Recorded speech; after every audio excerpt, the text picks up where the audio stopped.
Bienvenue au Softy Club, c'est toujours moi, Louana. Et cette fois, j'ai une invitée, Camille, qui est une amie à moi depuis des années. Hello. Et on va parler d'amour. C'est la deuxième fois qu'on enregistre l'épisode, parce que malheureusement, avec Camille, on parlait. Et ça s'est arrêté, on n'a pas remarqué, tellement on était dans une vraie conversation. On était à fond. On était à fond, c'est le cas de le dire. Mais du coup, on va reprendre tout ça. On va parler de notre conception de l'amour. Ok. Bon, déjà, vraie question. Ouais. Quand on parle d'amour, on parle de quoi?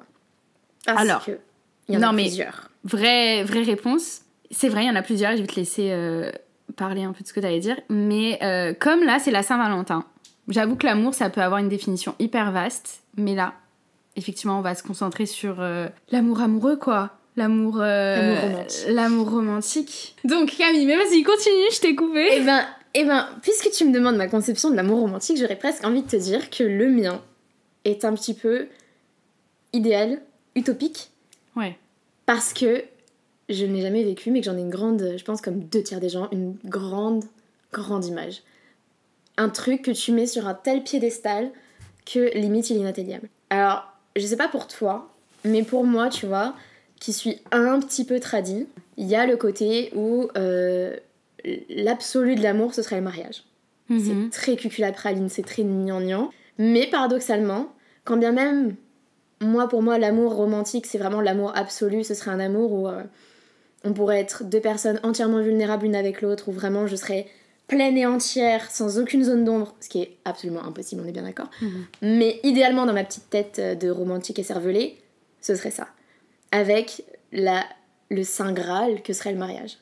Et étonnamment, tu vois, de façon très terrienne, de façon très terre-à-terre, je pense que aucun être humain, je pense, n'est assez digne du sacrement du mariage.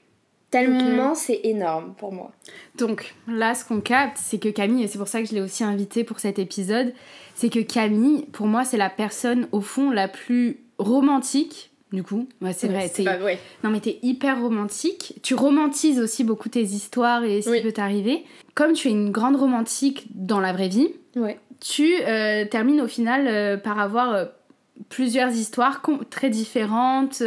Donc, non, mais c'est vrai, au final... Alors, différentes, je sais pas. Ouais, différentes, on va plusieurs, en parler. Oui. Là, bientôt, des schémas qu'on répète en amour. Parce que c'est vrai, l'amour, c'est un schéma qu'on répète avant tout. C'est un truc très psy de base, finalement. On a l'impression qu'on tombe amoureux des personnes et que c'est ce truc, les étoiles qui s'alignent, etc. Au final, quand on va chercher, il y a des explications à beaucoup de choses. Tout à fait rationnel. Tout ce qu'on trouve rassurant ou attirant. Il y a une explication à tout du pourquoi on trouve certaines personnes attirantes et pourquoi on se sent amoureux. Et tu veux continuer? Donc ta vision de l'amour très romantique. Elle est traditionnelle et en fait elle ne diffère pas beaucoup de la littérature ou des films. Et ça en fait je pense que ça joue aussi. C'est-à-dire que la vision que chacun va avoir, t'as la vision qu'on va avoir dans notre famille d'abord, dans le couple de nos parents, et puis il y a tout ce dont on va être abreuvé avec les films, les livres, tout ça en fait, toute la culture en fait autour de cet amour romantique qui en fait le place sur un piédestal mais qui est carrément illusoire. Complètement. Enfin, jamais de la vie, je vais rencontrer un homme parfait qui cochera toutes mes cases, qui sera... alors j'espère qu'il en cochera quand même plusieurs. Hein. Bien sûr, c'est le but. C'est le but, mais tout le truc qu'on te vend avec le destin et le bazar... Non, ça c'est... Non. Bullshit. Je peux dire que du coup, maintenant que je suis dans une relation saine depuis 4 ans, effectivement, même en étant dans une relation saine, ça ressemble pas forcément à ce que tu vois dans les films. Enfin, c'est différent au final les films, c'est comme si l'amour qu'on montrait dans les films et dans la littérature, c'était une catégorie à part entière. C'est-à-dire qu'il y a les histoires qu'on a dans la vraie vie. Ouais. Et ensuite, elles peuvent être saines ou toxiques, mais aucune est réellement ce qu'on voit dans les films, tu vois. C'est comme si c'était une catégorie différente d'amour qu'on n'atteint jamais totalement dans la vraie vie. Parce que ce soit dans le très intense, et là peut-être que ça va être un peu plus toxique, etc., ou dans le sein, où en fait, une fois que tu y es, tu te rends compte que c'est assez calme, au final, je me rends compte que le film, ils ont un peu pris le meilleur des deux mondes et l'ont foutu en mix dans un amour qui est inatteignable parce qu'il est trop... c'est ce que j'allais te dire. Pour moi, c'est en plus, si tu remarques bien, si on prend le cinéma américain, avec lequel on a le plus de... Oui. Voilà, on a le plus de références. C'est toujours le début de la relation. Donc en fait, c'est toujours la phase lune de miel. Exactement. C'est toujours... ok, est-ce qu'il me plaît, est-ce que je lui plais, et c'est physique souvent, hein, parce que je suis désolée, hein, généralement tu sais pas pourquoi il la kiffe, hein, dans le film, c'est vraiment genre juste, ok, je le trouve mignon. C'est vrai que tu notes un truc important, c'est que normalement c'est le début de la relation, dans ce qu'on voit, dans ce qu'on lit, dans ce qu'on regarde, et qu'au final, les relations dans la vraie vie sont hyper intenses au début. Oui. Qu'elles soient saines ou toxiques, au début c'est toujours... Mais parce que c'est la phase lune de miel. Parce que c'est la phase lune de miel, exactement. Tu ne connais pas l'autre. Donc c'est vrai que calquer ses espoirs d'amour sur ce genre d'histoire, c'est vrai que c'est compliqué du coup. Bah c'est... Ouais, c'est pas possible. Ça te brise le cœur, ça, non, Camille? Ah ouais, non mais franchement ça me brise le cœur parce que en fait tu te dis, en fait tu n'as aucune façon de savoir... Enfin si, avec l'expérience, mais t'as aucune façon de savoir à quel moment t'y es, genre. À quel moment c'est vraiment de l'amour et c'est vraiment... Ok, c'est de ça dont on parle. C'est ce sujet sur lequel... Enfin, je sais pas, mais je pense que l'amour, c'est quand même le thème, avec la mort, qui ont été les plus traités par l'être humain. Et qui fascinent et qui fascinent de façon infinie. Et je comprends, c'est fascinant, l'amour. Hein. Oui, c'est fascinant. Je comprends les personnes qui sont amoureuses de l'amour. Comme toi. Oui. Je le comprends. Mais du coup, c'est genre, t'es pas amoureux de quelqu'un. Enfin, tu vois, c'est là la différence. C'est que du coup, à quel moment tu sais que t'es amoureux de l'autre et pas de l'image que t'as de lui. Enfin, qui est à travers ce calque de... C'est ça l'amour. Pour moi, c'est genre, est-ce que j'aime cette image de lui parce qu'il fit, parce qu'il remplit en fait ces caractéristiques-là de ce qu'on définit par le mot amour, ou est-ce que je l'aime lui pour ce qu'il est lui, profondément, intimement, d'une manière pratiquement inconditionnelle, hein, au final, je peux dire de mon expérience, quand j'ai rencontré ma copine, il y avait un truc que j'avais jamais senti, alors que j'ai eu plein d'histoires même hyper riches et où il s'est passé plein de choses, j'ai senti avec beaucoup d'intensité. Il y avait ce truc quand j'ai rencontré ma copine où il y avait un truc très inconditionnel que j'avais jamais senti avant, de j'apprends à la connaître sans attendre rien en retour, que ça marche ou que ça marche pas, je veux juste la voir, elle, entendre ses réponses, même si ça me convient pas. C'était vachement l'observation de l'autre pour qui elle est, ou il est, ça aurait été la même chose. C'est vrai que je me l'avais dit, ouais. Et au final, c'est la relation la plus saine que j'ai eue de ma vie. Mais bien sûr, c'est une relation que je pense que j'arrive à avoir juste parce que avant... Oui, mais parce que... J'ai eu tous mes bazars, là. J'ai eu le chaos. J'ai eu le délire, quoi. C'était... Ah bah ça... Mais du coup, moi, j'ai une vision de l'amour qui est différente de Camille. Ma vision de l'amour, que Camille connaît très bien, on a des histoires qui sont étrangement ressemblantes. Oui. C'est ce qu'on s'est dit quand on s'est rencontrés. Il y avait des trucs... très ressemblants même dans nos personnalités, dans la manière dont on agit aussi, je sais pas, il y avait quelque chose de... on nous confondait souvent au travail. Déjà. C'était incroyable. Donc comme je disais, histoire très similaire à ce niveau-là, mais pour moi l'amour c'était ce que je voyais chez moi. Ouais. Et très vite j'ai eu conscience que ce que je voyais dans les films c'était pas la réalité, parce que c'était pas ce que je voyais à la maison. C'était l'opposé même de ce que je voyais à la maison. Très très jeune, je me suis construit cette idée que l'amour c'était la perte de liberté. C'était se perdre soi-même et c'était mélanger sa vie tellement profondément à l'autre qu'au final c'était même plus ta vie. Et c'était même plus la vie de l'autre. C'était une vie que vous aviez bricolée ensemble pour qu'elle vous convienne, mais qui était ni authentique à l'un ni authentique à l'autre. Parce qu'au final, plein de concessions, plein de malentendus qu'on tait avec les années, qu'on étouffe avec les années parce qu'un couple, il faut que ça dure, surtout quand ça a duré au moins 10 ans ou au moins beaucoup d'années, quoi. Et moi, depuis vraiment enfant, je me suis dit, mais l'amour, mais moi, c'est mort. Et c'est fou parce que encore aujourd'hui, j'ai cette notion de liberté qui est hyper forte à l'intérieur de moi. Et qui, en fait, est là depuis, mais toujours. Mais c'est dingue, c'est vraiment dingue quand j'y pense. Que dès enfant, je me suis dit, moi, ce que je veux, c'est être libre et l'amour va me retirer de la liberté. Mais alors moi j'ai une question du coup, parce que tu disais on parlait des films et tout ça, mais le fait de voir des films et de savoir que ça matchait pas la réalité, moi tu vois j'ai eu la réaction inverse de me dire ok, moi mon schéma matche pas la réalité, enfin la réalité ne matche pas plutôt l'imaginaire, ouais. Mais est-ce que du coup moi il faudrait pas que ça matche l'imaginaire du coup, ouais, tu vois, de reconstruire ce truc à un peu une chose à laquelle j'aspirais, tu vois, que exact. Toi t'as banni direct le concept. J'ai banni le concept. J'ai dit, mais l'amour, c'est mort, les gars. Toi, t'as dit, c'est mort. Autant moi, j'étais en mode, je vais le poursuivre. Toi, t'as dit, je me casse. Et moi, j'ai dit, Non, moi, c'était mort pendant beaucoup d'années. Déjà, je voyais mes amis, mais je m'en souviens trop bien, au lycée se mettre en couple et je ne comprenais pas. J'étais en mode, on a 16 ans. Qu'est-ce que tu fais, en fait? Qu'est-ce que tu fais? Et même, on avait 16 ans, 17 ans, 18 ans. J'avais l'impression que ça a été une période de ma vie qui était hyper riche en expérience, du coup. Et j'ai connu plein de personnes, et oui, des choses un peu drama et tout. Mais au final, je me dis, waouh, j'ai vraiment vécu plein d'expériences.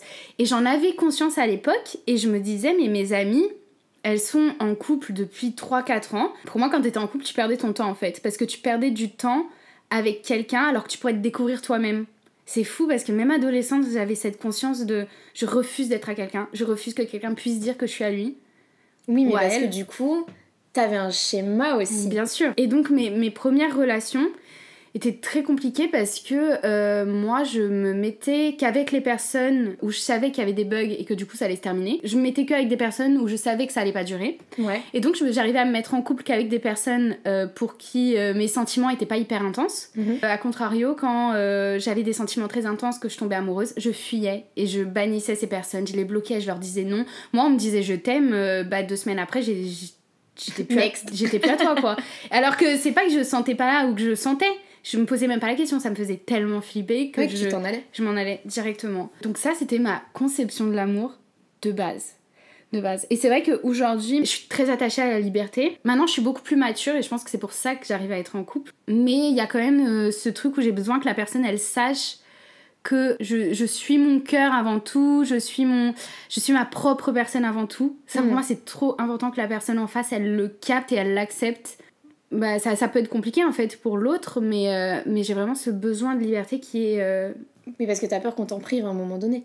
J'ai peur qu'on m'en prive et j'ai surtout la sensation, parce que maintenant j'ai 27 ans, du coup je me connais un peu plus, et je commence à capter entre guillemets que peut-être que mon besoin de liberté il est pas là pour rien, comme s'il était censé m'apprendre quelque chose et que je pouvais peut-être apprendre... à certaines personnes qui en ont besoin par rapport à ça. Je sais pas, comme si c'était tellement fort à l'intérieur de moi. Je me dis, mais au final, tellement de personnes se sont emprisonnées que c'est peut-être le fait que je sois comme ça aussi authentiquement à la poursuite de liberté la plus intense possible. Peut-être que ça va aider d'autres personnes qui se sont emprisonnées, etc. Je sais pas. Mais je sens que ça fait tellement partie intégrante de moi qu'il y a un truc profond avec ça. T'as capté que pour toi, dans ce qu'on t'a présenté, l'amour, c'était en fait quelque chose d'extrêmement négatif, qu'elle est enfermée, qu'elle est privée de ton individualité en tant que personne. Donc, réaction opposée dans laquelle tu t'es construite. Ok, moi, il faut que j'ai un truc où je puisse être libre. Où en fait, je ne vais pas avoir de boulet au pied. Donc, personne à mes côtés. Parce qu'une personne à tes côtés, c'est quoi? C'est l'enfermement, c'est la fin, c'est la destruction de toi-même. Mais du coup, moi, ce qui m'a un petit peu interpellée dans ce que t'as dit, quand t'as dit oui, ma conception de l'amour, du coup, c'est la liberté absolue, etc. Moi, j'ai envie de te dire, est-ce que c'est ta conception de l'amour ou est-ce que c'est pas plutôt un style d'attachement? C'est plus compliqué à dire. Parce que style d'attachement, alors, si tu parles vraiment par rapport à ce qu'il y a dans les livres, etc., où il y a des catégories déjà faites, moi, clairement, mon style de base, c'était... pour moi, c'était l'évitant. Hein, c'est l'évitant. Ah, j'étais évitante de ouf. T'avais un attachement évitant. J'étais full évitante. Oui. Mais sauf que maintenant, en fait, j'arrive pas à capter... Alors, j'ai fait un... Non, mais si vous voulez tout savoir, j'ai fait un quiz il y a pas longtemps. D'ailleurs, j'ai fait un quiz et je l'ai fait faire à ma copine.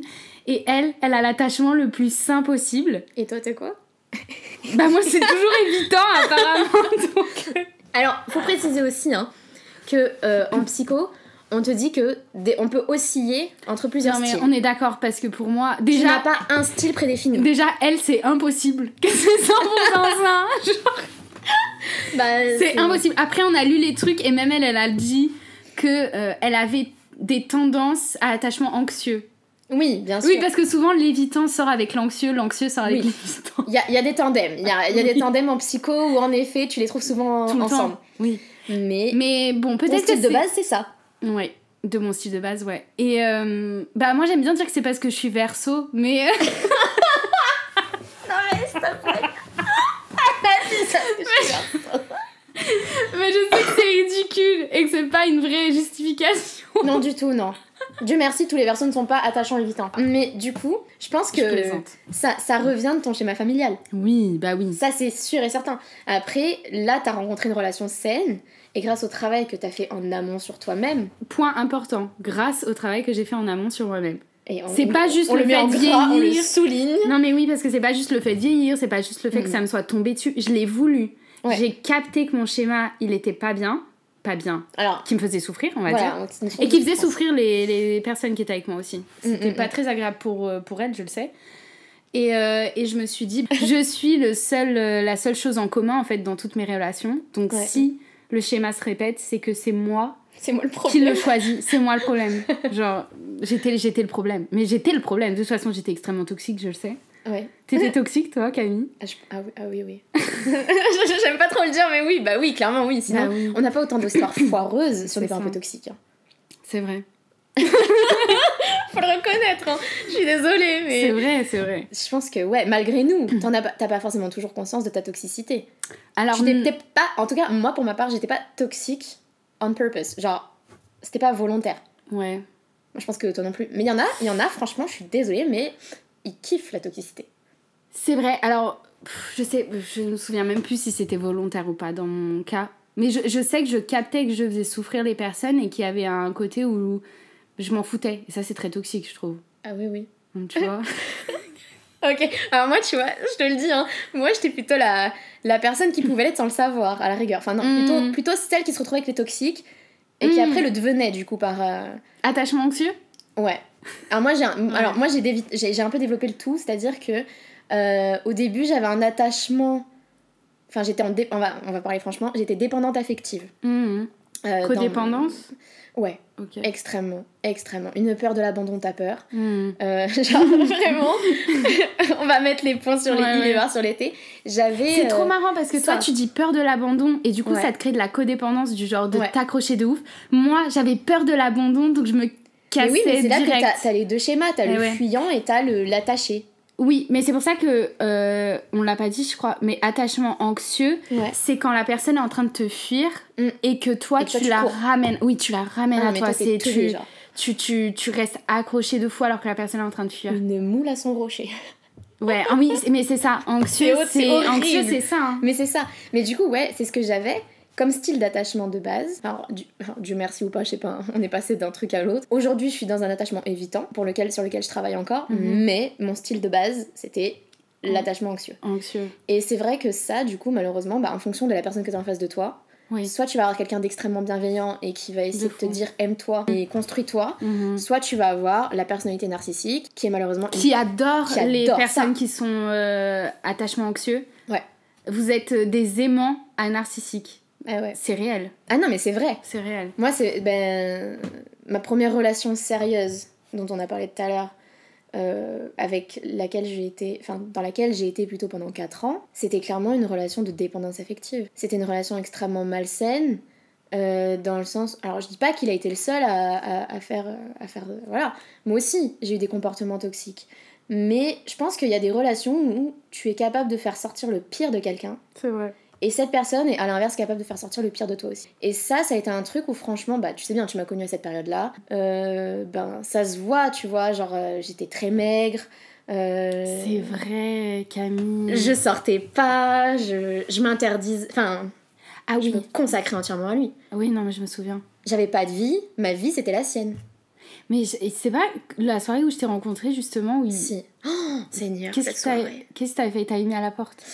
Alors, pour le contexte, c'était une soirée de Pax d'une amie en commun et je lui avais dit que je resterais jusqu'à 20h30, 21h parce que c'était la soirée de Pax, donc ça faisait un moment, etc.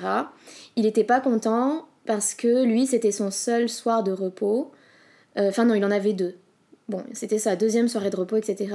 Et il trouvait qu'on passait pas suffisamment de temps ensemble. Je précise que sa profession ne me laissait pas vraiment l'opportunité non plus d'avoir des vies compatibles. Il travaillait jusqu'à minuit des fois. Bref, c'était très compliqué, quoi. On avait des rythmes de vie très différents. Et donc la première soirée, il l'avait passée avec ses potes. Et du coup, il voulait que la 2e soirée soit avec moi. Sauf que c'était le soir de la soirée de Pax. Donc je lui avais dit que je ne partirais pas très tard et que comme ça me permettait de rentrer en transport, etc. chez lui. Et en fait, évidemment, j'ai passé une très bonne soirée et j'ai pas vu l'heure tourner. Je me suis aperçue qu'il était 21h30 et j'avais laissé mon téléphone Ce qui est de hyper côté. tôt quand même, en vrai. Ce qui est très tôt, mais Ouais. voilà, j'avais dit 20h30 et là, il était 21h30. Donc je me suis rendu compte de l'horaire 1 heure plus tard. Et en fait, je l'ai appelé et je lui ai dit que j'étais désolée, que j'allais partir, etc. Et il a pété un câble. Il s'est énervé contre moi en disant que je le piétinais, que je n'avais aucun respect pour lui. Et que du coup, je me démerdais, mais que je dormais pas chez lui ce soir-là. Du coup, ouais. Et Et c'est comme ça que j'ai rencontré Camille. Et c'était notre première rencontre. Et attends, le pire, c'est qu'à l'époque, mes parents ne savaient pas qu'on sortait ensemble. Donc je ne pouvais pas. Mais quoi? Mais je me souvenais plus de ça. Mais oui, mais Ah si, ouais. parce que mes parents à l'époque, je leur avais pas encore dit que j'étais avec. Que je m'étais mise avec Remise. quelqu'un. Ouais, remise, parce que j'étais. Oui, ouais, ça j'avoue. avait 4 ans quand même. Ils Ouais. savaient au bout d'un... Enfin, Non, mais là, c'était la première année où on était ensemble en plus. Ça faisait genre. Quand on s'est rencontrés?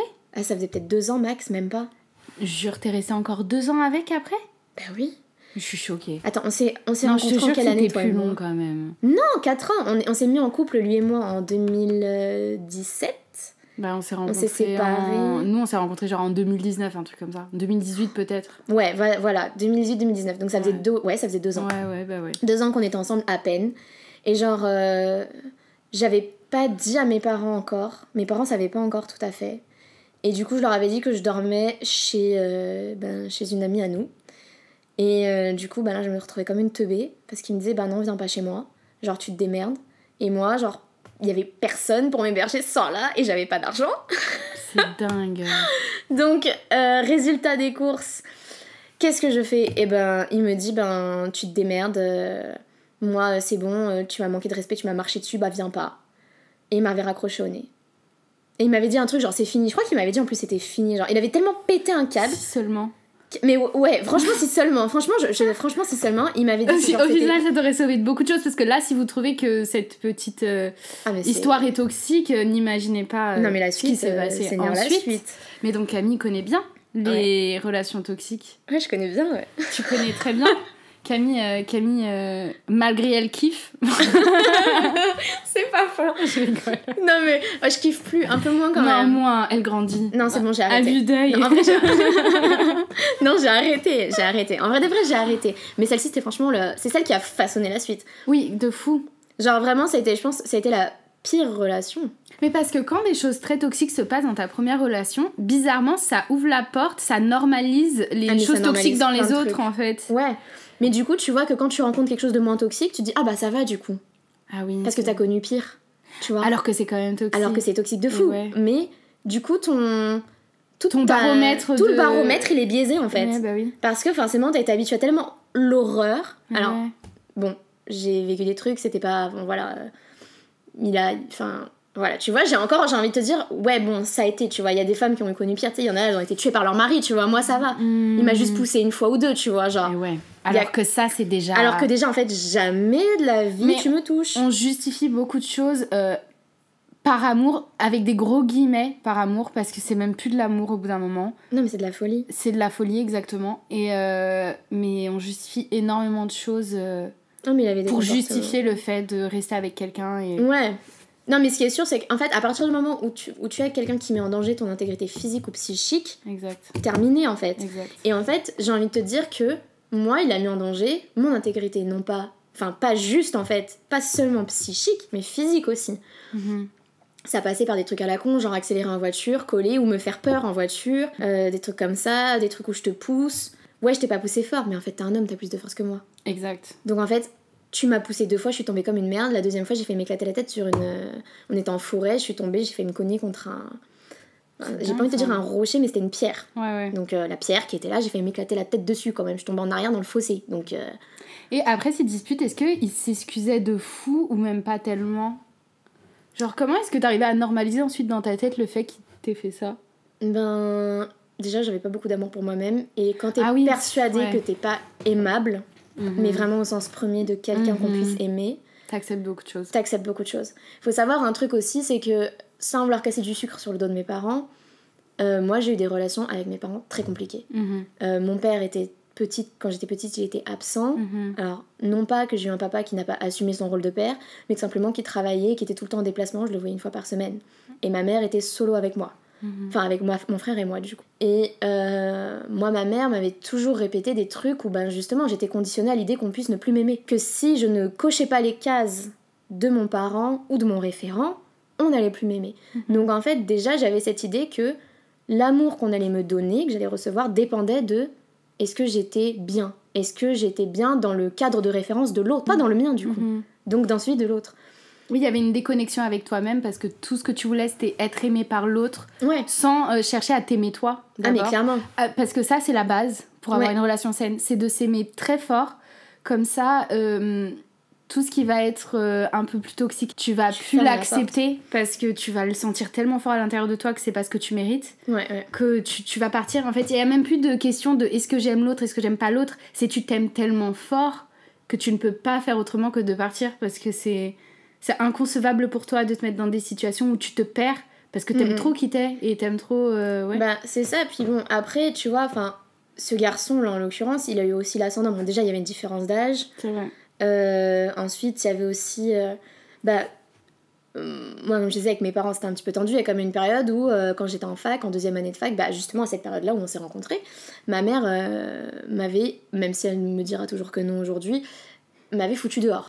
Une semaine avant mes examens finaux pour la fac, elle m'avait foutu dehors. J'ai habité chez lui pendant 2 mois, au moins 2 mois, si c'est pas 2 mois et demi. Et donc du coup, il y avait cette idée de ah bah j'ai eu de la chance, tu vois. Genre quand j'avais personne, quand j'avais rien. Dans ma tête, c'était le drame, hein, c'était drama à donf. Hein. J'avais rien, j'avais plus rien. Ah bah il était là, il est resté pour moi. Il a fait tellement de choses pour moi. Je dois être reconnaissante. Je dois être reconnaissante. Et être reconnaissante, c'est rester et pardonner. Et voilà. Et en fait, à un moment donné, ça veut dire que t'as une dette envers quelqu'un. Donc en fait, c'est plus de l'amour. T'es plus dans l'amour, t'es dans la reconnaissance de dette. C'est vraiment genre, t'as emprunté de l'argent à la banque, faut que tu le rembourses, quoi. Bon bah voilà. Bon bah du coup, oui, ok. Ben, puisqu'il m'a nourri, logé, etc. Ok, bon bah, il a ses tares, mais bon, vas-y, tu vois. Il a du bon, tu vois. Je lui dois quelque chose. Et en fait, ça a été vraiment le truc qui a conditionné notre relation et notre dynamique. Il avait l'ascendant sur moi par rapport à ça.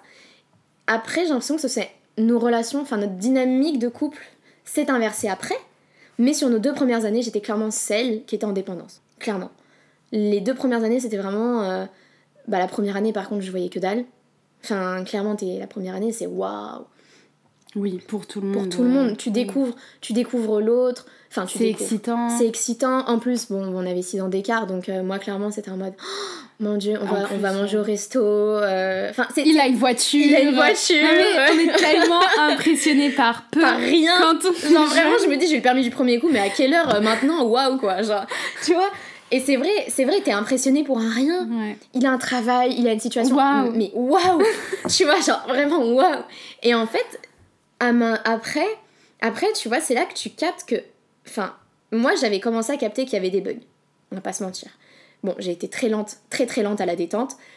Mais moi, comme on m'avait dit que l'amour, ça valait le plus grand des sacrifices, il y avait cette idée, malheureusement, que j'avais vue aussi et qu'on m'avait mise dans le crâne, que pour l'amour, tu te bats.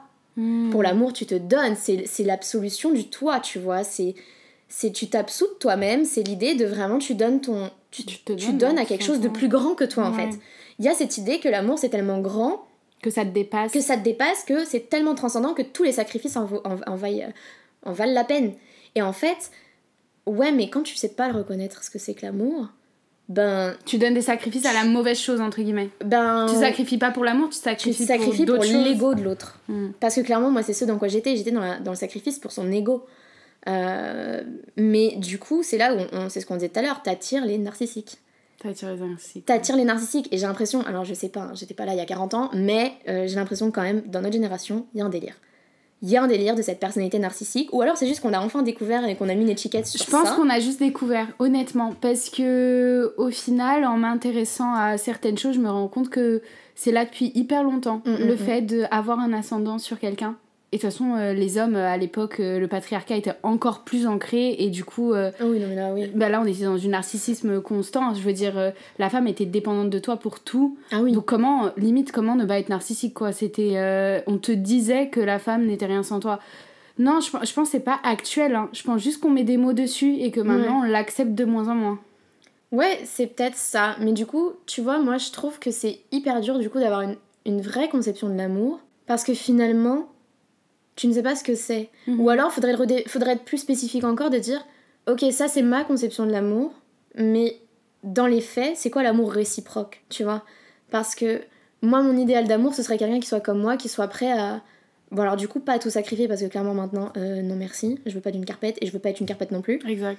Mais je voudrais quelqu'un avec qui je puisse être vulnérable, qui puisse l'être avec moi, et qu'on ne se juge pas, tout simplement. Je pense que moi, j'ai réussi à capter doucement mais sûrement ce qu'était l'amour sain. Bah, comme je l'ai dit juste avant, en apprenant à m'aimer moi-même. Et en fait, quand j'ai capté ce que c'était d'aimer, mais à travers moi, vraiment avec l'amour que je me donnais, ça m'a donné une ligne de conduite, parce que j'ai commencé à, entre guillemets, bien me comporter avec moi-même. Commencer à me respecter, à avoir toutes mes qualités, à penser et à le croire en plus vraiment que j'avais de la valeur. Et en fait, je me suis tellement donnée d'amour, et je me suis tellement guérie de plein de choses, et c'est tellement personnel, c'est pas du tout lié aux autres ou comment les autres te voient, c'est vraiment quelque chose de hyper fort, l'amour pour soi. Ne jamais croire que c'est justement du narcissisme ou ou quelque chose de très autocentré. Au contraire, moi je pense que justement j'aime aussi bien aujourd'hui parce que je m'aime. Justement, quand je m'aimais pas, je n'arrivais pas à aimer, c'était catastrophique, je ne donnais pas de l'amour. Mais c'est vrai, je pense que j'ai fait souffrir beaucoup de personnes au final, tu vois. Et tout ça parce que je ne savais pas ce qu'était l'amour, parce que je ne savais pas m'aimer, je ne donnais même pas d'amour à moi-même. Et il n'y a que quand j'ai fait ce travail que j'ai compris ce qu'était aimer, que j'ai pu aussi donner en retour ce qu'était de l'amour. Donc moi je pense que d'abord ça se crée à l'intérieur de soi, et que ça nous donne vraiment une ligne de ok, c'est ça l'amour, ça ressemble à ça, on le ressent comme ça. Surtout que l'amour pour soi, bon, justement, à part si t'as un ego surdimensionné, ça va un peu dans le schéma de l'amour sain. C'est très calme l'amour que t'as pour toi, hein. C'est très gentil, c'est très plein de compassion. Là encore, comment tu le trouves? Comment tu le construis? Parce qu'il y a plein de gens qui vont te dire l'amour pour toi-même, ok, mais comment tu le construis? Franchement, moi, les gars, c'était... c'était long, chaotique. C'était chaud, ok. Bah, en gros, je me suis retrouvée... Donc, j'ai eu plein de relations hyper intenses et trop bien, mais qui se terminaient trop mal. Parfois, c'était mal, c'était dès le début. Dès le début, c'était le problème. Et donc, j'ai eu cette prise de conscience de « Ok, c'est moi, la personne qui a en commun dans toutes mes relations ». Et aussi, alors je veux dire un truc, c'est que je me sentais très bizarre et différente. En fait, j'avais l'impression que tout le monde autour de moi adorait l'amour et que tout le monde autour de moi adorait être en couple. Oui, bah oui. Et moi, je me disais, oula, j'ai vraiment un gros bug parce que moi, j'aime pas ça. Moi, je veux pas de mais ça, tu sais que j'avais un vrai complexe d'infériorité par rapport à ça. Ouais. Parce que tout le monde était en couple. C'est la pression. Et tout le monde avait au moins été en couple pendant 2 ans, on va dire. Au moins, tu vois. Et moi, mes relations, elles tenaient même pas 1 an. Du coup, j'avais un complexe. Je me disais, en fait, ça alimentait le problème de on ne peut pas m'aimer, regarde, parce que c'est trop bizarre, parce que c'est moi qui créais ça. Oui, tu le fuyais, mais en même temps... Et en même temps, j'en avais terriblement besoin. Oui. Et donc, du coup, il y avait ce fossé à l'intérieur de moi qui se remplissait jamais, qui était de... c'est impossible qu'on m'aime. Et du coup, comme c'est impossible qu'on m'aime, je vais fuir déjà dès le début. Comme ça, je vais pas souffrir du fait qu'on m'abandonne. Mais il y avait quand même ce truc de c'est impossible qu'on m'aime. C'est impossible. Bah oui, mais du coup, tu vois, c'est là que c'est marrant parce qu'on est 2 constructions complètement opposées. Ouais, mais c'est-à-dire ouf. Que toi, t'as fui en disant bah non, moi de toute façon, en gros, j'en veux pas. Même si au fond de toi, t'en avais besoin, tu disais bah non, moi j'en veux pas. L'image affichée, c'était ça, genre je m'en fous quoi. Ouais. Je vais à l'encontre de ce que vous faites et je m'en fous, genre je suis libre. En gros, ouais, lâchez-moi hors des quoi. codes en fait. Vraiment. Faut pas me capter. C'est ça. Alors que moi, à l'inverse, je le cherchais, je savais que je le voulais, mais on se mettait jamais. Enfin, j'étais pas là pour les bonnes raisons. Parce que du coup, forcément, moi, ça faisait de moi la naïve de base, la proie parfaite en fait. Proie parfaite. Que toi, à la rigueur, tu te protégeais en te mettant en retrait. Ouais, il y avait une protection de fou. Voilà. J'avais des barrières incroyables, mais c'était fou. J'étais incapable d'être moi-même, déjà, de base. Bah, après, je savais pas vraiment qui j'étais aussi, mais c'est dur d'être toi-même quand tu ne sais pas qui tu es. Mais même quand je captais des petits trucs sur moi, j'avais une incapacité à le montrer, c'était fou. J'avais une façade constante. Ouais. Et alors, ça, du coup, c'était dramatique dans mes relations amoureuses parce que, du coup, si tu n'es pas authentique et que tu ne communiques pas, ils le sentent. Et aussi, du coup, en fait, la connexion que t'as, elle est très superficielle au final. Même si toi, tu sens des choses fortes et que la personne, elle sent peut-être des choses fortes, mais au final, ça reste ancré dans un truc très superficiel. Oui. Et moi, c'était ça. Et je me disais, mon Dieu, mais je suis trop bizarre, j'arrive pas à être dans une relation. Et là, je commençais à me questionner, je me suis dit, ok, c'est moi le problème. Et de là, quand j'ai compris que c'était moi le problème, ma vie, mais j'ai tout plaqué. J'ai tout plaqué. Au final, de tout plaquer dans ma vie aussi jeune, ça a été quelque chose qui m'a beaucoup appris, parce que ça m'a appris à m'en foutre du regard des autres, à affirmer un truc où tout le monde me disait, oh là, Loana, tu fais n'importe quoi, et je le faisais quand même, et qui était de tout plaquer, parce qu'en fait, ce qu'on te dit, c'est, non, Loana, tu vas pas tout plaquer. Ok, ta santé mentale, elle va pas très bien, mais attends, les études, attends, ta vie de machin. Et moi, j'étais en mode, mais non, les gars, je me casse, je lâche tout. Peut-être que je reviendrai jamais, peut-être que je finirai rien de ma vie, mais je refuse de ne pas capter qui je suis, de ne pas me guérir. Je refuse. Ça sera pas ma vie. Ça sera pas ma vie. Et je savais pas ce que ça allait être ma vie, mais je savais que c'était pas ça. Et j'ai tenu tête, mais même moi, j'admire ma force. Mais meuf, tu sais que ça, c'est un truc que j'ai énormément admiré chez toi. Enfin, j'admire encore aujourd'hui. C'est un truc qui m'a toujours... Moi, je te regardais, j'étais en mode waouh. Le courage de dire je plaque tout et je réponds pas aux attentes, ça m'a appris un truc qui est oufissime, que j'ai encore avec moi aujourd'hui. C'est de suivre ton cœur, en fait, finalement, et de savoir. Tu sais mieux que tout le monde ce qu'il te faut, ok ? Fais-toi confiance. Tu sais. Tout le monde te dit qu'il sait mieux que toi. Ils ne savent pas, ok ? Non, ça c'est vrai. Ils ne savent pas. Et je vais vous dire, même, on a le truc de l'expérience de vie et tout. Et j'ai 27 ans, je sais qu'on a plus d'expérience avec le temps. Mais personne n'est toi, et personne sait vraiment ce qu'il fait dans la vie aussi, faut le dire. Ah oui, même non, quand t'es plus vieux, tout le monde improvise constamment. Chaque année de ta vie est improvisée. Okay, et tout ce que t'as la sensation de construire et qui te rassure, la sensation de contrôle, c'est une illusion. Ouais. Tu n'as jamais le contrôle. Tout peut se passer, ta vie peut basculer d'un jour à l'autre. C'est vrai. Non, mais c'est vrai. Ta vie peut basculer. Et tu peux construire des trucs de ouf, hein, dans ce qu'on voit dans la société, etc. Tu peux être dans le schéma, te sentir stable, mais ça veut pas dire que t'es pas en train d'improviser et que tout ne peut pas changer du jour au lendemain. Et bref, donc je fais ça, je plaque tout, je pète un câble sur moi-même. Les gars, c'est pas possible. C'est quoi cette vie drama? Mais c'est vrai que... Mais j'en pouvais plus. Mais toi, t'as déclenché mon pétage de plomb 2 ans plus tard. Hein. Mais... J'allais dire tant mieux, mais je sais pas en fait. Si, bah si. Mais oui, bah en vrai, voilà. Bref, du coup, pétage de câble. Je lâche tout, je lâche mon super appart à Lisbonne. Les gars, en plus, j'avais une vie de rêve, mais vous savez pas, je culpabilisais trop. En plus, j'avais conscience que même mes amies et tout, d'un point de vue extérieur, elles venaient et elles me disaient, t'as une vie ouf. T'as une vie trop bien. Et moi, j'étais tellement malheureuse, je pétais un câble. Et du coup, c'était horrible parce que aussi, j'avais ce truc je capte la perception que je renvoie, mais c'est pas ce que je sens sur moi. Ouais. Et du coup, entre guillemets, j'ai eu le courage de casser la perception que les autres avaient de moi. Ouais. Mais pour avoir le courage de me trouver moi-même et de trouver un truc plus authentique au final. Bref, je me casse en France, je laisse mon appart à Lisbonne, je laisse mes études sans savoir si un jour j'allais les terminer. En fait, je ne savais pas, je savais rien. Et je vais en France et là commence donc l'année de mes 23 ans qui a pour moi été une année, mais là on part carrément sur un truc spirituel, mais au final c'est comme ça que j'ai trouvé l'amour, donc peut-être que ça, tout est lié au final. Mais il y a eu un truc où je me suis dit, mais je me suis même pas dit, ça venait en moi en fait, tout était tellement détruit autour de moi et mes piliers étaient tellement plus là, qu'il y avait tout à reconstruire. Et j'ai reconstruit petit à petit et pour moi ça a été un truc beaucoup lié à la spiritualité. Il y a eu énormément de méditation, il y a eu beaucoup de moments de silence, mais les gars, mais vraiment comme stéréotype quoi, de silence dans la nature où je me laissais pleurer, où je me laissais avoir un message, je ne savais pas quoi, mais je voulais qu'on me dise et j'étais constamment en train de réaffirmer ça dans ma tête. Je suis ouverte à comprendre des choses, même si elles sont destructrices. Je veux la vérité. Je veux capter ce qu'il y a en moi qui va pas. Je veux capter mes schémas de pensée qui vont pas. Et là-dedans, il y avait aussi, je veux capter mon schéma d'amour. Pourquoi est-ce que je fais ça ? Et bref, et ça a été long et ça a duré 1 an. Et c'est une année où je me suis connectée avec moi-même, mais d'une manière dont je l'avais jamais fait auparavant. C'était hyper intense, c'était hyper solitaire aussi. Je me souviens que je passais énormément de temps toute seule. Mais je sentais aussi que les messages, ils venaient à moi très facilement. Mais parce que t'étais connectée à toi-même. J'étais connectée de fou. Et je pense que j'ai jamais été autant connectée dans ma vie. Et même aujourd'hui, je ne le suis plus autant. Et du coup, je me suis connectée avec moi-même, j'ai appris un peu plus qui j'étais, etc.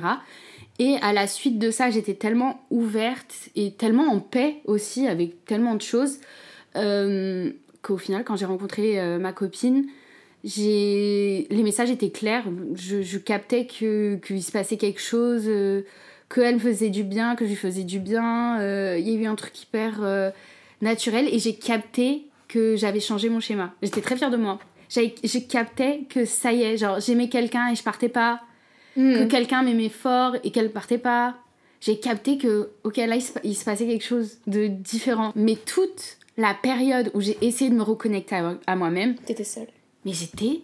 Mais seule, les gars. Mais plus seule, tu meurs. Un mois. Parler à personne. Ah, c'est vrai. J'ai bloqué toutes les anciennes personnes de ma vie qui auraient pu revenir pour être sûre qu'elles ne reviennent pas. Pour être sûre qu'on me dérange pas dans mon délire, là. Dans mon accès, dans ma solitude, dans mon accès à mon âme. On pouvait pas déranger ça, j'étais en train d'essayer de guérir. Mais tu vois, ça c'est un truc que j'aurais dû faire. Tu vois, ironiquement, maintenant, je suis dans cette phase. Et tu vois, le côté où j'ai vu mon schéma... que tu décris, ben ça je viens de le finir. Tu vois, genre vraiment. Et c'est un moment qui est, alors je sais pas comment toi tu l'as vécu, mais moi quand je l'ai capté, quand je l'ai vu, parce que tu peux le verbaliser, t'arrives à le, tu sais, genre à un moment donné, c'est comme quand t'as fait une expérience et que tu vois les conclusions de l'expérience, tu fais ok, il s'est passé ça, mais a posteriori, tu vois. Mais le vivre au moment où t'es avec la personne, où tu dis punaise, là il est en train d'appuyer sur un truc et ça réveille ça, et que tu vois ton schéma qui arrive, c'est incroyable. Enfin moi je pense que c'est incroyable. Ça a été pour moi, c'est vraiment le moment le plus schizophrénique de ma vie. C'est comme si tu t'observais. Oui, mais c'est ça. Non, t'es spectatrice de ta vie. Ouais. Et genre moi je te jure que bah vraiment à ce moment-là où bon là c'est quelqu'un d'autre, mais la deuxième relation qui m'a le plus marquée dans ma vie, où vraiment j'ai capté que bah oh my god, genre vraiment il a appuyé sur tous les boutons qui pouvaient. Ah ouais. C'est M, ok. Et ben lui tu vois quand j'ai réussi enfin après 2 ans de galère à m'en sortir et à m'en aller, et que vraiment il a appuyé sur tout ce qu'il fallait pour que je reste, et que j'ai vu qu'en fait ben il appuyait sur toutes les, il a joué la corde sensible en mode ouais je suis pas heureux, et tu pourras jamais vraiment m'aimer, si tu m'aimes vraiment bah viens avec moi, en plus à Lisbonne, mais ça voilà, finalement parce qu'il avait eu un poste, il y avait un truc avec cette thème vie récurrent là, il y a un thème, il avait postulé, voilà bref il devait partir, enfin bon il devait partir, et il m'avait dit ben tu seras incapable de m'aimer et je veux pas faire une relation à distance, etc. Et je suis pas heureux, et ben si tu m'aimes tu me suis quoi. Et ça genre... à l'époque ça aurait été les mots pour te... Ah non mais ça là, tu m'aurais dit ça il y a 2 ans, mais je serais pas prof. Oui. Là je serais mère au foyer, 3 enfants à Lisbonne, je t'annonce.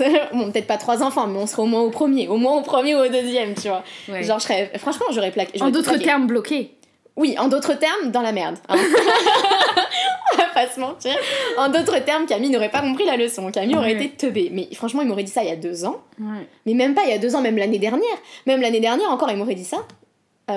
C'est bon. Et là, qu'est-ce que là, je donnais madame. Et cette fois et ben là, chose incroyable, le Seigneur m'a entendu, je ne sais pas. Mais genre, j'en avais tellement marre, j'en voulais vraiment plus. Je lui ai dit, c'est tout ou rien, genre. Là, c'est bon. Et en fait, quand il m'a dit ça, c'était incroyable. Parce qu'une partie de moi, la partie de moi qui avait toujours existé et avait toujours agi comme ça, c'était Camille, il est malheureux, il est pas heureux, tu vas le rendre heureux, tu vas lui donner ce dont il a besoin pour aller bien, pour aller mieux, pour s'aimer, comme pour lui montrer qu'il peut s'aimer autant que toi tu l'aimes. Deuxième, et là, Tintin, nouvelle phase, mais ça va pas la tête ma gueule, fuis, il est complètement instable, il te dit, il a fait tout ce qu'il a pu pour dégainer, pour appuyer, pour que tu restes. Alors que quand t'étais là, au bout de 2 parce ans, qu'il me connaissait très bien, alors que quand moi j'étais à ses pieds littéralement, non monsieur n'était pas satisfait, mais quand là je commençais à me barrer, ah bah alors là ça y est, c'était la fanfare, tout ce que tu voulais, il m'a sorti tout l'orchestre, et là je me suis dit bah non mais tu vas pas, quelqu'un qui te dit qu'il est malheureux, t'es pas un Doliprane en fait, enfin t'es pas un remède miracle, et en fait ça veut dire quoi genre, et moi mon bonheur dans tout ça il est où? T'es pas heureux, mais moi je suis heureuse, enfin c'est pas en mode t'es pas heureux pas quand je suis avec toi, voilà, c'est pas en mode t'es pas heureux tant pis pour ta gueule, tu vois, c'est genre ben comment tu veux qu'on soit ensemble si t'es pas heureux? Je suis pas ton infirmière je suis pas ton infirmière, je suis pas ton psychiatre, je suis pas... Pour être bien, faut que tu sois bien, et que je le sois aussi, tu vois. On n'a rien à s'apporter sinon du malheur, en fait, tous les deux. Et quand il m'a dit ça, vraiment, je te jure, ça m'a bloqué. Genre vraiment, j'ouvre beaucoup ma bouche. Mais à ce moment-là, je savais plus quoi dire et je l'ai regardé et vraiment je me sentais scindée en deux. Ça a été vraiment la première fois de ma vie que je me sentais comme ça, où j'étais triste parce que j'avais envie de le rendre heureux, j'avais envie de lui dire mais en fait je t'aime et je peux te donner tout ça, je le peux parce que oui je le pouvais. Mais ça reproduit l'ancien schéma. Mais ça aurait été mon ancien schéma. Et quand j'ai pris conscience de ça, je dis mais non mais Camille, mais laisse-le partir. Même si ça me déchirait le cœur, même si vraiment je l'aimais de tout mon cœur et que vraiment voilà, c'était intense, je peux pas te donner ça. Je vais m'oublier en fait dans l'histoire et c'est pas possible parce qu'en fait sinon j'existerais plus quoi à la fin, tu vois. Et je l'avais déjà vécu ça, cette disparition, donc je voulais pas la rejouer, même si les histoires étaient pas les mêmes, je ne la rejouerais pas, et encore moins en ayant des enfants avec toi, parce que là il s'agissait plus que de moi, tu vois. Mais la disparition en plus ça doit être quelque chose du coup que moi j'ai jamais vraiment vécu. Ceci dit, dans la relation actuelle dans laquelle je suis, il y a eu un moment l'année dernière, ou il y a 2 ans, je sais plus, où j'ai eu une petite phase de codépendance. Ah ouais? Qui a été horrible. Ah oui, je te l'ai pas raconté. Ah non. Mais carrément... J'allume la lumière. Mais carrément... Ah oui, une phase de codépendance. Et que ça m'a tellement fait chier que j'en ai parlé. Du coup, c'est là que tu vois que t'es dans une relation saine, parce que du coup, même ma copine ne veut pas que je sois codépendante. Bah oui. Du coup, elle était en mode, tu vas te guérir, tu te débrouilles, tu te débrouilles. Va passer un petit peu de temps avec toi-même. Ouais, bah oui. Mais c'était ouf parce que avant de la connaître, j'avais plein de centres d'intérêt et tout. Et au final, d'être dans une relation saine, ça a tellement guéri certaines choses que je me suis peut-être au bout d'un moment un peu trop reposée sur ça. Parce que c'était nouveau. C'était une nouvelle guérison saine et qui venait à moi. C'était génial. Alors qu'avant, ma guérison, elle venait à coup d'efforts finalement, de méditation, d'écriture. Et c'est du travail. C'est du travail. Et là, en fait, la guérison qu'elle m'apportait, c'était quelque chose qui venait tellement naturellement. Je faisais beaucoup moins d'efforts finalement, tu vois. Et au final, ça m'a laissée. Donc... c'était trompeur parce qu'au final ça m'a laissée un peu codépendante, mais c'était au moment où elle faisait son groupe de musique, j'ai commencé à avoir cette sensation que j'avais pas le courage de réaliser mes rêves, de faire mon podcast, de faire même d'autres rêves que j'ai pas encore fait, et elle était en train de le faire, et du coup je l'aidais, j'essayais de mon mieux de l'aider à réaliser ses rêves, et en fait je vivais par procuration. Ouais. Et là quand j'ai capté ça, moi la grande prêtresse de la liberté. Panique à bord. J'ai pété un câble. Tu m'étonnes. Mais quand j'ai capté qu'en fait ça faisait un moment que je faisais plus rien à part être avec elle ou essayer de l'aider à faire ses trucs, j'ai pété un câble. Et je lui ai dit, et elle hyper gentiment et hyper sainement du coup. Ouais, surtout, c'est ça l'adjectif, ouais. Elle a dit, Louana, non c'est pas possible. Et elle m'a même dit, et je trouve que ça c'est hyper sain et c'est vraiment quelque chose... en tant que personne qui a envie de rester très libre, pour moi, cette phrase, elle m'a montré à quel point elle me donnait de la liberté. Elle m'a dit, mais moi, je préfère qu'on soit pas ensemble et que tu sois toi-même, que tu sois avec moi et que tu sois pas toi-même, en fait. Et ça, pour moi, c'est ouf, parce que dans une relation qui est peut-être un peu plus toxique, peut-être que certaines personnes, elles apprécient la codépendance, ou elles apprécient le fait que la personne s'oublie pour tout donner à l'autre. Et elle a pas apprécié, moi, j'ai pas apprécié. Et au final, à partir du moment où on s'en est rendu compte, on a quand même résolu les choses assez rapidement. Vous avez redéfini votre espace, en fait. On a tout redéfini. On a tout switché. Du coup, on discutait énormément et on a tout switché dans notre relation, où je me suis moi-même aussi forcée à passer du temps avec moi-même, à faire les choses que j'aime. Je me forçais de fou. Et après, peu après, c'est quand j'ai déménagé sur Paris. Donc là, on a eu 3 mois... de distance forcée au final. Une des deux qui commence à devenir codépendante, c'était un gros problème. Pour moi, c'était un gros problème. Ah, mais c'est un énorme problème. Pour elle, c'était un gros problème. On était en mode, notre relation, elle va jamais durer si on rentre dans cette dynamique-là. C'est pas ce que je voulais non plus. Donc, et du coup, on a tout réajusté, en fait. On a tout réajusté dans notre relation pour que je m'oblige à prendre de l'espace et tout. Bref, je sais plus pourquoi je racontais ça, mais...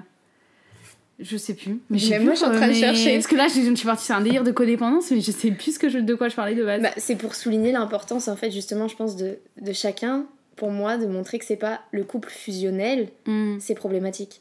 Ah oui. Parce que pour moi, tu vois, c'est souvent ce que je dis, c'est que dans le nous, il y a 2 jeux, tu vois. Et en fait, s'il y en a un qui l'a plus, du coup, ça veut bien dire que la relation, elle est plus à 2. Il y a plus de nous, il y a que je, tu vois. Et il y en a qu'un sur 2.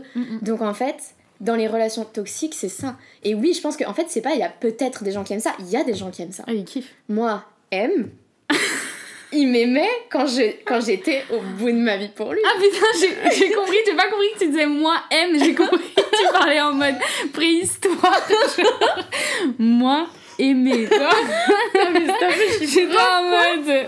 Attends. Il a dit Camille débloque. Non, moi ça m'a fait rire. Bah, écoute. Bref, non, oui, mais aime. Il aimait quand j'étais au bout de ma vie. Ah, il kiffait. Il kiffait. Ouais. Mais tu vois, ah oui, et je sais pourquoi on parlait de ça aussi, l'authenticité avec l'autre. Ça, il y a un oui, truc, c'était pour ça c'était ça à la base. Et moi, ça c'est vrai que j'ai remarqué que, ironiquement, tu vois, j'ai saboté des relations, mais parce que je n'étais pas authentique. J'avais tellement peur de... Après l'histoire que j'avais vécue, là, mes 4 ans chaotiques, où je suis sortie de là, j'étais en mode, mais comment je m'appelle ? Vraiment, c'était littéralement ça, il y a eu la période grosse charo où tu la connais et bon... Hein, on se libère un peu. Non mais là, c'était même plus de la libération, là c'était... On est pour la liberté de la femme. On est pour la liberté de la femme, mais franchement, à ce stade... Mais pas pour Camille. Camille, elle est pour la liberté des femmes, mais pas pour la sienne. Si, je suis pour la mienne, mais franchement, je me suis dit après, oh my god, en fait. Genre, en fait, il m'avait tellement détruite ma confiance en moi que, genre, il y a eu le... J'ai cherché... En fait, c'est pas que je regrette d'avoir fait tout ça, mais je regrette les moteurs. Les motivations n'étaient pas du tout les bonnes. Dans le sens où j'ai enchaîné les relations, où genre vraiment j'ai consommé des gens. Genre, il y a vraiment pas d'autre mot, j'ai consommé des gens, j'ai consommé des corps. Parce que j'ai même pas consommé des gens, j'ai vraiment consommé des corps. Oui, il y avait même pas de... Il y avait même pas de connexion. Pour la plupart, il y en a eu avec lesquels j'ai connecté émotionnellement. Heureusement, oui. Heureusement et Dieu merci. Mais il y en a d'autres, j'en avais rien à cirer, genre. Ouais. Genre vraiment, j'en avais rien à secouer. Et c'était horrible parce que, en fait, ce que je cherchais, c'était la validation. Parce que je sortais d'une relation, on m'avait dit t'es pas assez ci, t'es pas assez belle, t'es pas assez bien, t'es rien. Et j'avais besoin de quelqu'un qui me fasse waouh, tu vois, genre. Et quel meilleur moyen que le sexe pour ça. Parce que je sortais d'une relation, j'allais certainement pas m'y remettre tout de suite. Hein, j'étais encore en... C'était frais. Ah non, mais c'était pas frais à ce stade, hein, j'étais encore en miettes, on va pas se mentir. En plus, il m'a pas laissé faire le deuil, tu vois, contrairement à toi où t'as bloqué, etc. Moi, il m'avait pas laissé faire le deuil. Bah oui, tu l'avais pas bloqué non plus.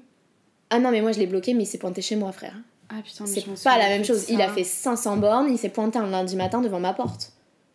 Un bouquet de roses à la main, le con. Non mais vraiment, je vous jure, vraiment, on pourrait penser que c'est un film, le bordel, mais c'est très sérieux. Ce psychopathe, on était en confinement, il y avait la limite des 100 km. Il s'est pointé un lundi matin, et je me rappellerai toute ma life, un lundi matin, à 10h30, il était devant ma porte. Mais c'est ça qui est ouf, comment une personne qui, quand elle ne te valorise pas tant que ça, mais quand elle te pas perd, du tout. Elle fait une dinguerie de film. Mais quoi. Une dinguerie de film, tellement romanesque, complètement chépère. Franchement, non mais cette anecdote est très très drôle. Moi, genre ça faisait 3 semaines qu'on était séparés. Moi vraiment, j'étais tellement en colère contre lui, je voulais même plus l'heure. Vraiment. Là, il savait que je suis une nana très empathique et mon hypersensibilité, il en avait parfaitement connaissance. Qu'est-ce qu'il a fait ? Il m'a dit, voilà, écoute, j'ai entamé un suivi psy, je vois une psy et ma psy, elle m'a conseillé de te livrer ce que je ressentais. Disclaimer, jamais un psy ne vous dira ça parce que vous ne respectez pas les barrières de l'autre. Jamais une psy ne vous dirait, va lui déclarer ta flamme. Non, jamais. Non. Respectez l'espace de l'autre. Jamais de la vie. Donc, mais moi, j'étais pas autant avancée à l'époque en psycho. Et toi t'as juste retenu merveilleux, il va... Ah oui, non mais moi teubé de la innocence. Teubé, vraiment, j'ai dit ah mais génial, ça y est, il a capté en fait. Je voulais pas me remettre avec, mais j'étais en mode ah super, je l'ai aidé à grandir. Waouh, genre je suis la nana qui l'a aidé à grandir.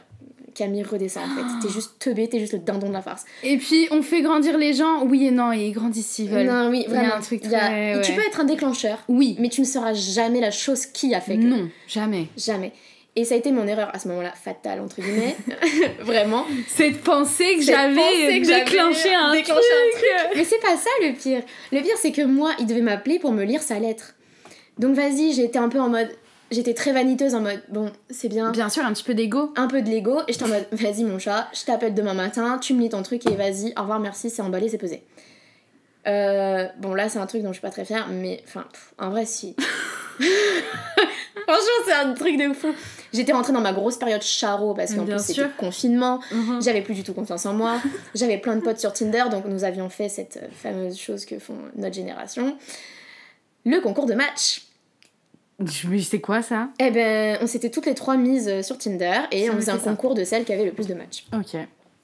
Franchement. Ah ouais, donc t'as raison, on est vraiment dans le consommer. Ah mais j'ai consommé de fou malade. C'est ouf, hein. Et en fait, ce soir-là, enfin la veille, du coup, j'ai un mec qui était venu chez moi. Bon bref, je vous passe les détails.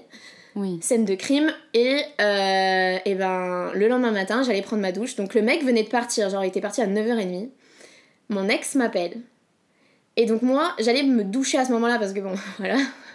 Parce qu'on se douche dans la vie. On se douche dans la vie et genre, il m'appelle et il me dit bon bah je vais te lire ma lettre et tout. Et moi j'allais me foutre dans mon bain, je t'explique, je comptais le mettre sur haut-parleur et terminé, on n'en parle plus, je l'écoute et je te dis bah merci, bonne vie et puis heureuse pour toi. Et t'étais autre part quoi, t'avais la tête ailleurs. Non mais moi j'étais surtout sur autre chose et je venais surtout de voir quelqu'un d'autre. Bah oui. Donc j'étais pas du tout sur l'autre kiki là qui m'appelle pour me lire sa lettre. Enfin, c'est pas que j'en avais rien à faire, mais un peu quand même. Oui, non, je faisais ça en mode pour... Vous étiez pas sur la même longueur d'onde. Non, mais pas du tout. Moi, en fait, il m'avait tellement déçu, il m'avait tellement saoulé que c'est bon, tu vois. Ouais. Et là, ça sonne chez moi. Et moi, je me dis... Coïncidence. Je me dis, c'est peut-être le facteur, je suis en province. Tu vois, voilà. Il sonne, voilà. Je descends, donc, en peignoir. J'ouvre la porte et là, il y avait mon ex avec un bouquet de 40 roses dans les mains. C'est dingue. Et c'était horrible parce que quand j'ai ouvert ma porte... Bon, déjà, j'étais en peignoir. Voilà. Et derrière moi, il y avait toute la scène. Mais attends, est-ce que t'étais chez toi ou t'étais chez le mec? Chez moi. C'est le mec qui est venu chez moi.